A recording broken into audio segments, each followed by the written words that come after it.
श्री गणेशाय नमः।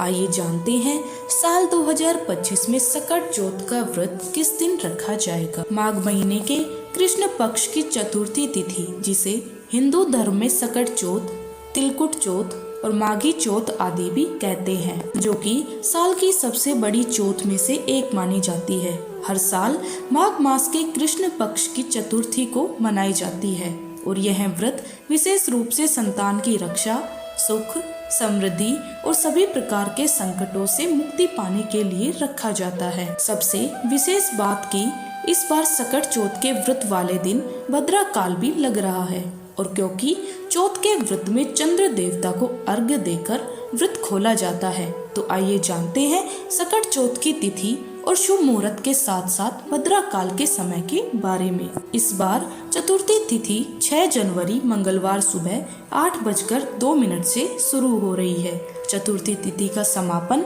7 जनवरी बुधवार को सुबह 6:52 पर होगा। इसीलिए इस बार सकट चौथ का व्रत 6 जनवरी मंगलवार को रहेगा।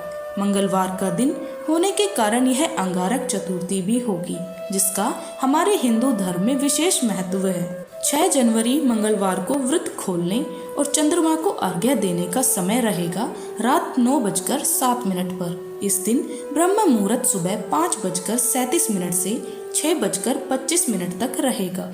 सूर्य उदय होगा सुबह 7:13 पर। सूर्यास्त होगा शाम 5:51 पर। भद्रा काल सुबह 8:01 तक रहेगा। भद्रा का वास मृत्यु लोक में रहेगा और सुबह 8:01 तक जो भी शुभ या मांगलिक कार्य है उन पर रोक रहेगी, क्योंकि अगर भद्रा का वास मृत्यु लोक में रहता है तो शुभ कार्यों को करने में बहुत ज्यादा विघ्न या बाधाएं आती हैं।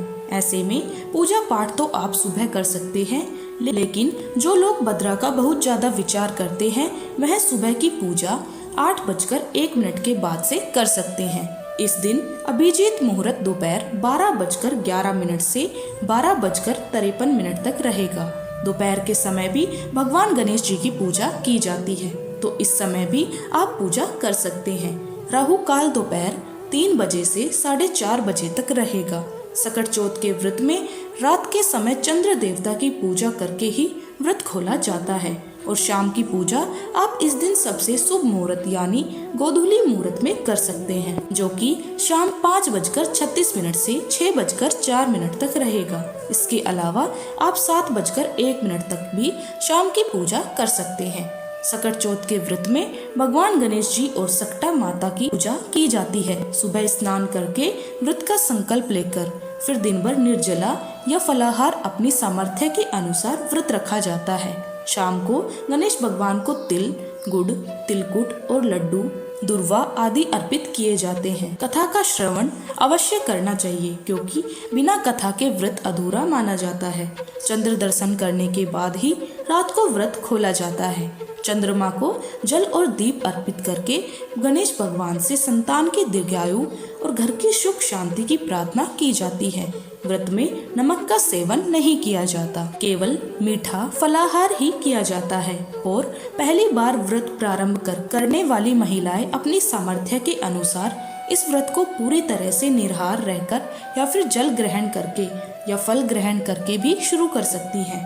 पहले दिन जिस तरह से आपने इस व्रत को रखा है, फिर हर साल उसी नियम का पालन आपको करना चाहिए।